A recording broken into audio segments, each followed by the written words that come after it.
كابتن سيد عبد الحفيظ صباح الفل صباح الخير. انت فين يا كابتن سيد؟ انت فين يا كابتن سيد؟ ابوس ايدك قول لنا انت فين، بس لو مخطوف قول، لو في حاجه غلط بتحصل قول. مش طبيعي كابتن سيد اللي كان بيجي على ام بي سي مصر. ده انا كنت بستنى كابتن سيد ده كلامه بيدخل الدماغ كده يمزجها.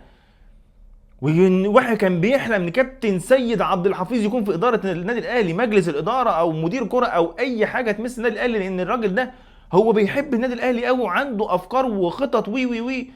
كابتن سيد فين؟ فين كابتن سيد؟ راح فين كابتن سيد؟ التهريج اللي بيحصل ده والتسيب اللي بيحصل ده انت فين منه يا كابتن سيد؟ كابتن سيد عشمنا فيك كبير، عشمنا فيك كبير قسما بالله انك تلحق وتعدل الميله ايه الوقعه، الحق واعدل الوقعه والميته. احنا بنخرج من افريقيا بفضيحه، يا ريتك خسرت، كسبت 1-0 وبعد كده دخل فيك جول مش عارف اخر دقيقه والسيناريو القذر ده. لكن لا، انت بأسوأ طريقه بتخرج، بأسوأ طريقه بتخرج، بتتغلب 3-2 بفضيحه، فضيحه في استاد القاهره، فضيحه في استاد القاهره.